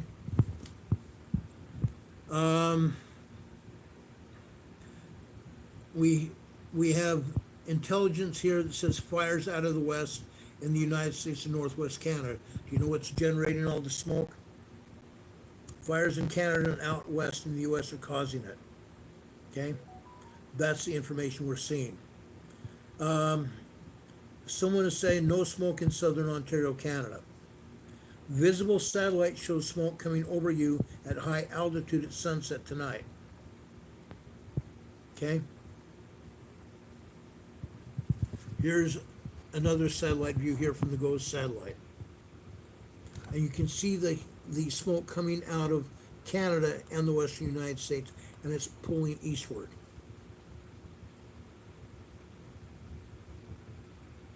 It's all pulling eastward here. Okay? Now, what's going on in Washington, we don't know. We just don't know. And we may not know till later. Now, this is what I believe. I had a report out of Washington, D.C. from Kamala Harris. Okay? I had a report out of Washington, D.C. earlier from Kamala Harris saying that that Trump was causing the problems. Trump had declared himself dictator. And as soon as he takes back over the presidency, he will declare martial law and he will become the supreme dictator of the United States, which is crap. Do not believe anything that comes out of Kamala Harris's mouth. Don't believe anything. I'm just telling you. Now, Canadian Patriot, who I trust, who lives over near Quebec, or in Quebec, he says Western Canada is on fire because of the heat and lack of rain. I agree. There is a drought that has been building for several months now. Not just in Western Canada, but in the Western United States. It's happening. Okay? Harry Fodder says he's close to Ontario, Canada as well. Now, this is going on. This has been going on for quite some time. This has been going on for quite some time. This is nothing new, really. The fires and what's been happening and the smoke coming from Canada and the Western United States is nothing new. It happened last year, and it's happened for years in past. Okay? Yes, we've had fires. Yes, we've had smoke. But what's coming out of Washington is something completely different. The Democrats all live in fantasy land, according to Canadian Patriot 1. He's right. He's absolutely right. Now, I want to play a video for you coming from Washington, D.C. today. The director of the Secret Service testified before Congress today, the United States Senate, and she lied through her teeth. She absolutely lied through her teeth. I want to play part of the message from Congress today. This one was from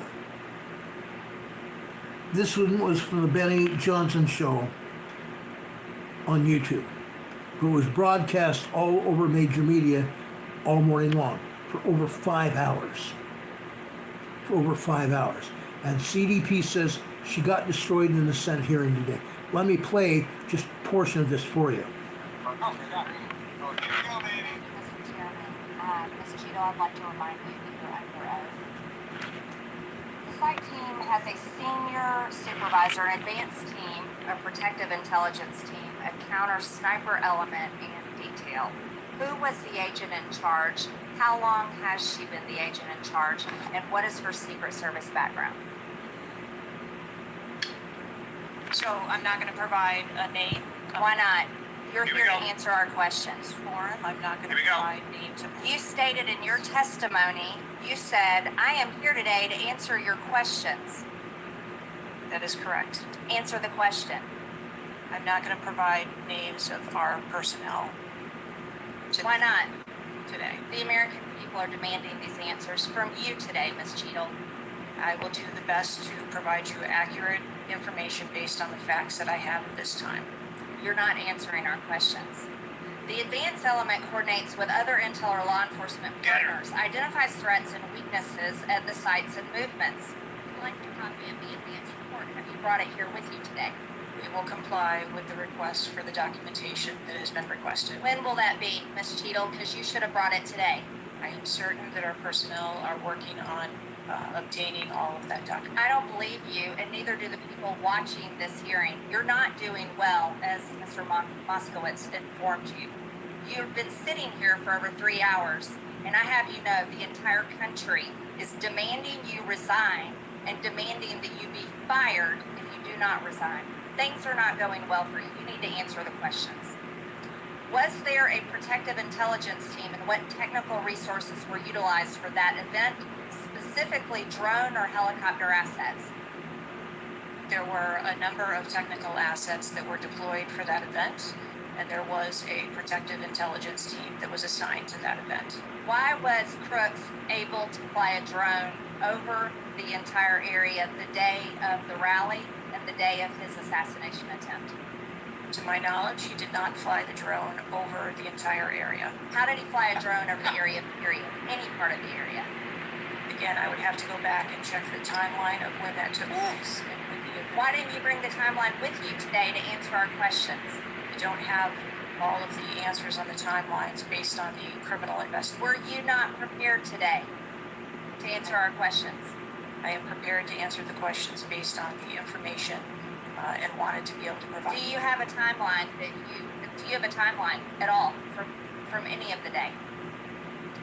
I have a timeline that does not have specifics. That's shocking. That is unacceptable. Wow. That means you are a failure at your job. Wow. Let's talk about things that are prohibited in Trump rallies. And I've been to a lot of Trump rallies. The entire team burst, the entire room burst into laughter. Bicycles. Any type of weapon or any other item determined to be a potential safety hazard, like a rangefinder would be one.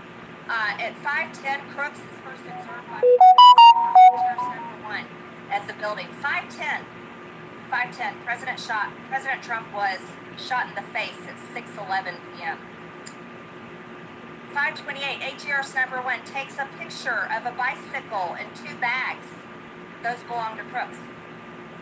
5:32, ATR Sniper 1 spots Crooks looking at his phone and using a rangefinder. 5:55, Butler ESU Command confirms receipt of photos and states they have been relayed on. 6:05 p.m., ATR Sniper 1 later communicates that Crooks is seen moving northeast in direction of Sheets and that Crooks has a backpack. 2 minutes before the shooting, while President Trump has been allowed to take the stage, people see Crooks laying on his stomach in a sniper position on the roof, and they're yelling he has a gun, and they are trying to alert law enforcement and Secret Service. Why was Crooks not shot by the snipers? Why was he allowed to be there? As soon as the individual was identified as a threat, they were... No. What do you consider to be a threat? A man with a gun laying in a sniper position, a man that had a backpack, a man that had a bicycle, a man that had a rangefinder. At what point is he determined a threat? An individual with a backpack is not a threat. An individual with a rangefinder is not a threat. What about a man laying on a building that has direct line of sight of President Trump with a gun that people are screaming and pointing out? Is that a threat, Ms. Cheadle? Once that individual was identified, they were neutralized. No, they were neutralized. Crooks was neutralized after he shot President Trump in the face, Ms. Cheadle. Is he only a threat once he fires the weapon? As soon as the counter sniper identified that individual, they were able to neutralize them. How were people in the crowd? Okay, then let's just take it this way. People under your command did not consider him to be a threat, yet people in the crowd knew he had a gun and considered him to be a threat.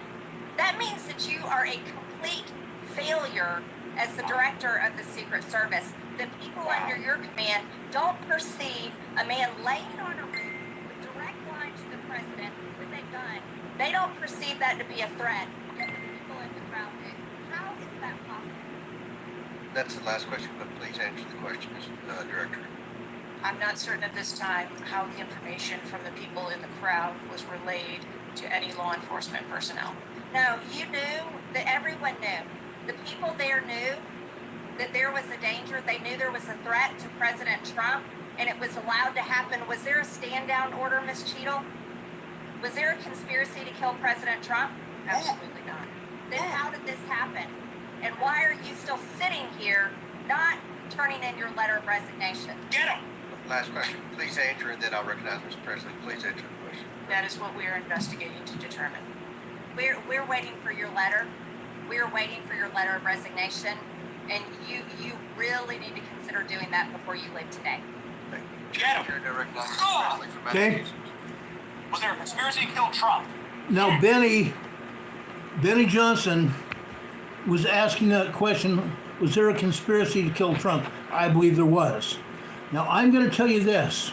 3 hours before that first shot was fired, Crooks was seen wandering around the outside of the perimeter.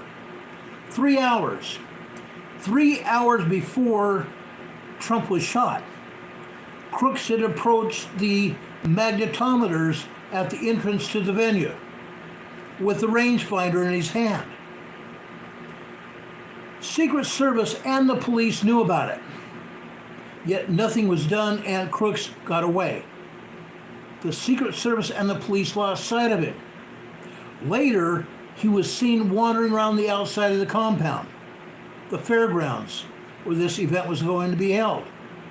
He was seen twice after that near the buildings, one which he climbed on top of an air conditioner and got into the position with when he climbed up on top of the air conditioner to gain access to the roof, he was carrying a backpack with ammunition, and he was carrying his case with his gun in it.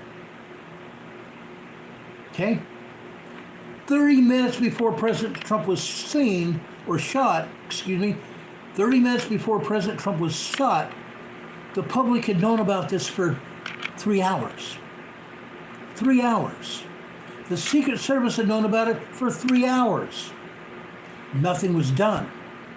Yes, the outer perimeter of the fairgrounds was supposed to be patrolled by private police from Butler County. Police officers from Butler County. Now, another senator during this questioning, after Marjorie Taylor Greene got through, questioned her about this. There's something else here. Okay? The Secret Service has a protocol that they must follow, and it was not followed by Secret Service here. It was not followed at all. Secret Service has a protocol if they have a threat.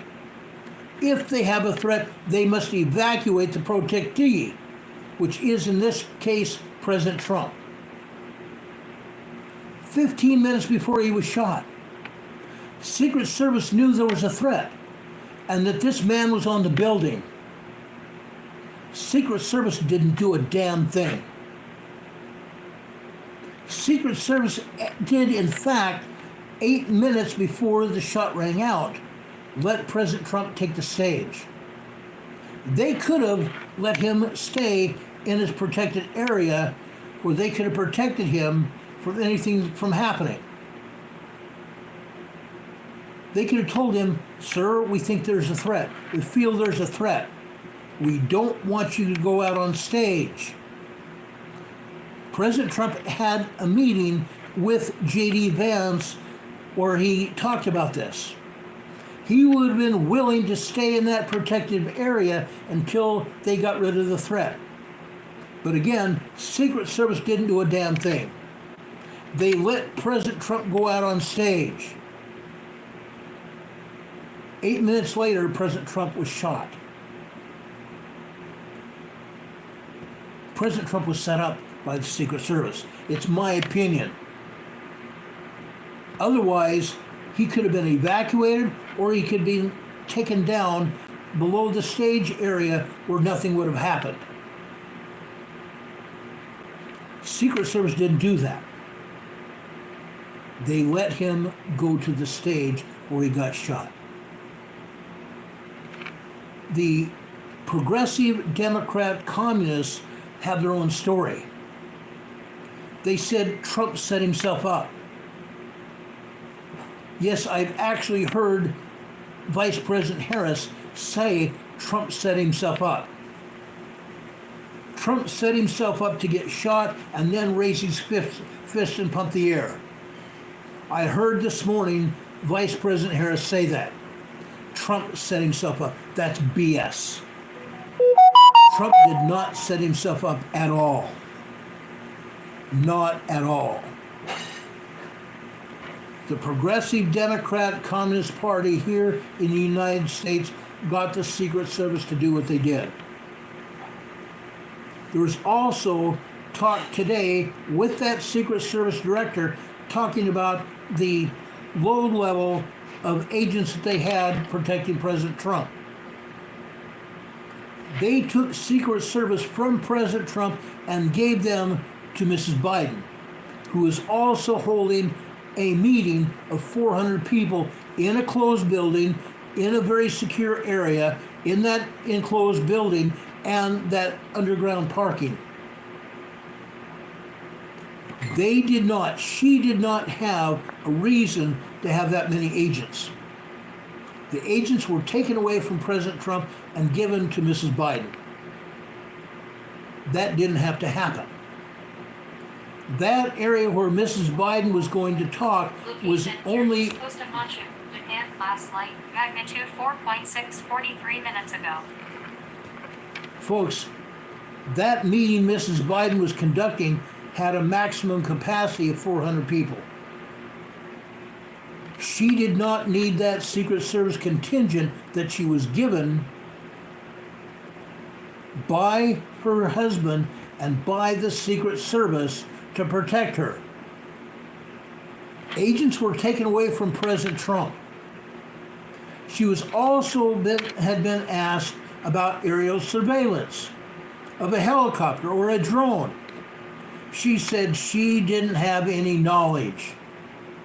She would have to get back with the Senate about that.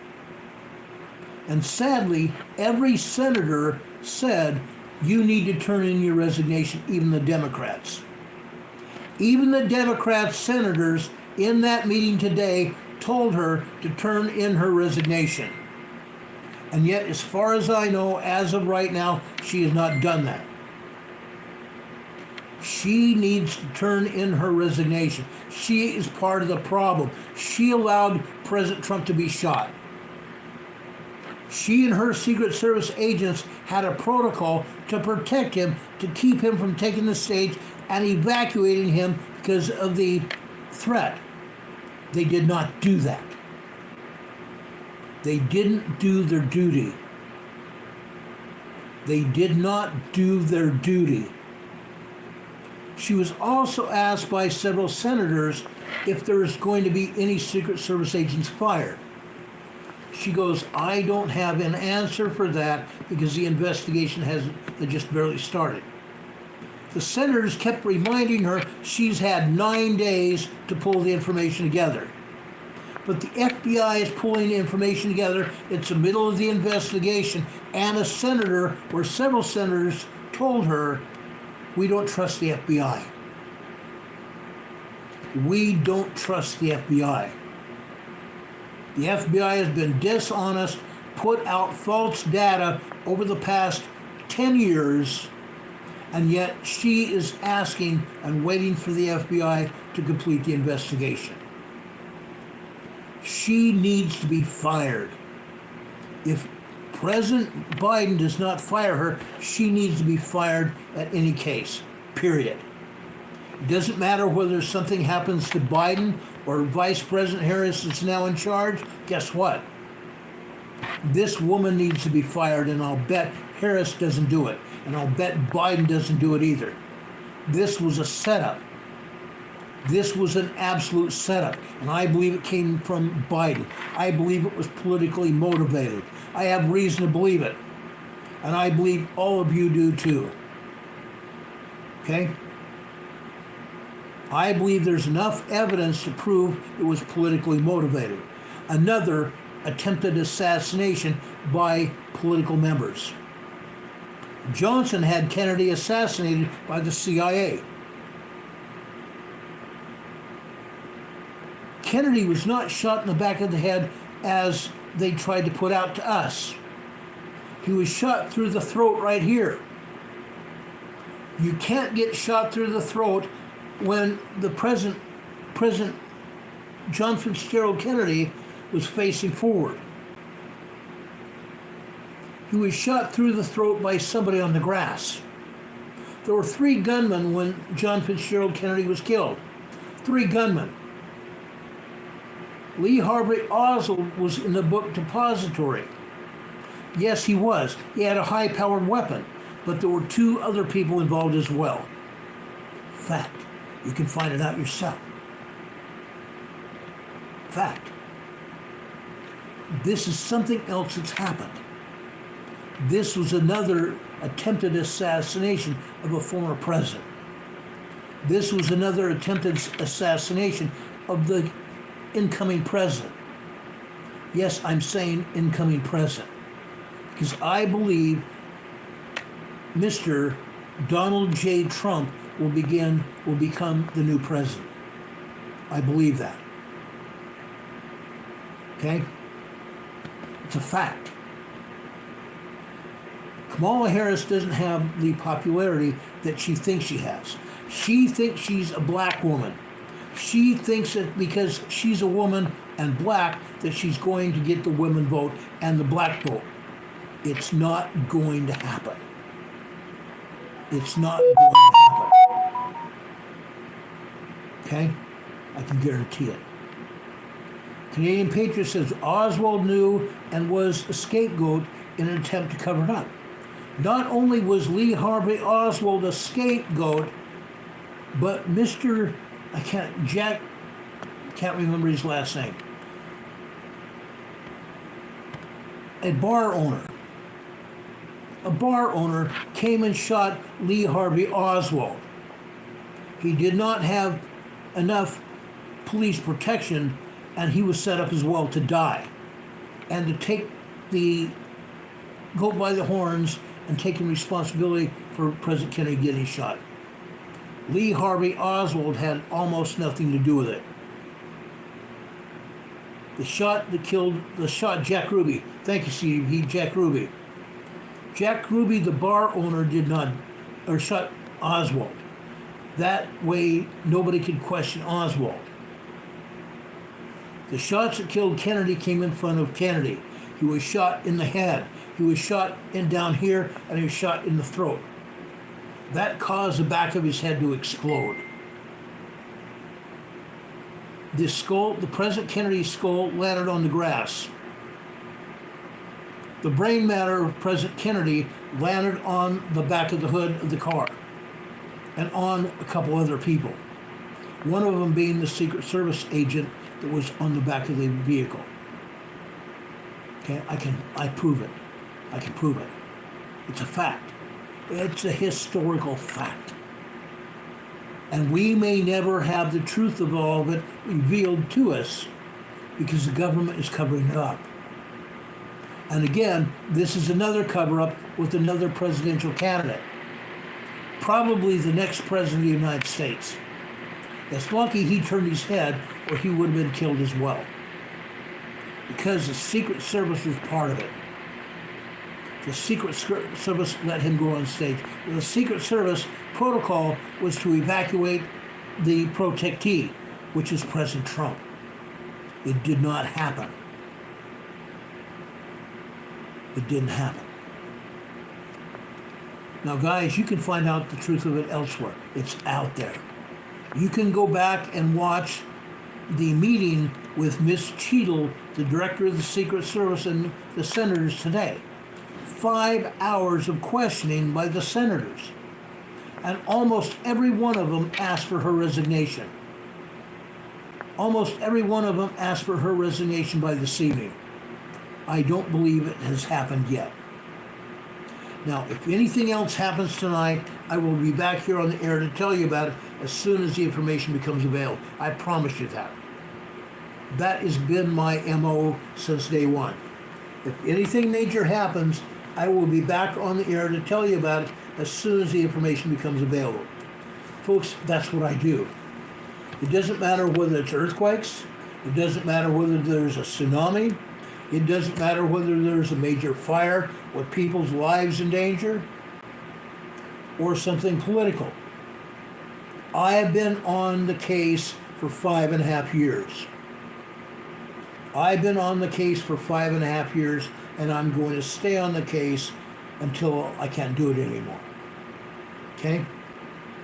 Canadian Patriot One is saying Kennedy was going to clean up the swamp as well. Exactly what President Trump is trying to do. President Trump was Vice President Kamala Harris, who is now the nominee, or going to be the nominee from the Democrat Party, has said President Trump wants to be dictator and he'll turn the United States upside down. She's lying through her teeth. I've never known Kamala Harris to tell us anything but lies. She's never told us the truth. Never. Never ever. Now, I want to leave you with a scripture before I leave today. A couple of them. And lo, he shall suffer temptation and pain of body. We're talking about Christ. Lo, he shall suffer temptation and pain of body, hunger, thirst, and fatigue, even more than man can suffer, except it be unto death. For behold, blood cometh from every pore. How'd that happen? In the Garden of Gethsemane. In the Garden of Gethsemane. So great was his anguish for the wickedness and the abominations of his people. For the natural man is an enemy to God, and has been from the fall of Adam, and will be forever and ever, unless he yields to the enticings of the Holy Spirit, and putteth off the natural man, and becometh a saint through the atonement of Christ, the Lord, and becometh as a child, submissive and meek, humble and patient, full of love, willing to submit to all things which the Lord seeth fit, to inflict upon him, even as a child doth submit to his father. That's the kind of man I believe President Trump is. That's the kind of man we all need to be. We need to be as a small child, willing to be molded by our Savior, willing to be molded by God. We must all become as a small child, meek and innocent, but willing to follow God. Brothers and sisters, this is all I have ever been saying since day one. We need to follow the commandments of God, or we're not going to be blessed. We need to put off the natural man and become more holy, more spiritual, and full of spirituality, willing to follow the Savior no matter what. I've talked about this since day one. Brothers and sisters, I love you. God loves you. He wants us to prosper. He wants us to have good values. He wants our country to continue. It's been said that Christ loves the U.S., that the United States of America was put here as a place for people to come. And the United States will be a strong country as long as the people in the United States are willing to follow God. But naturally, we people in the United States have fallen away from God. That's why we have these things happening. Our government has no desire to follow God. None at all. That's why we see everything happening like it is. Brothers and sisters, put off the natural man and become like a saint. Follow God's commandments. Follow God's commandments. Okay? That's what we all need to do. Thunderbird Signs Diana says, how are you doing these days, Mr. Ron? I'm doing all right. I'm doing all right. Some days are better than others. Brothers and sisters, I love you. I care about you. But I also know God loves you more. Stay close to our Heavenly Father. Follow the commandments. Make yourself a saint yourself. Do what you need to do. Make sure your children and your children's children and your friends and neighbors are going to do the same thing. Be safe. Stay prepared. Follow God. Silver Meek says, good night all. Stay safe. I say the same thing. May God bless you all. God be with you until we meet again. We will see you tomorrow night, same place, same station, unless something major happens, and we'll be here to tell you about it as soon as the information becomes available. Have a good night all. God be with you until we meet again. We will see you on the other side. Good night, everyone. Much love.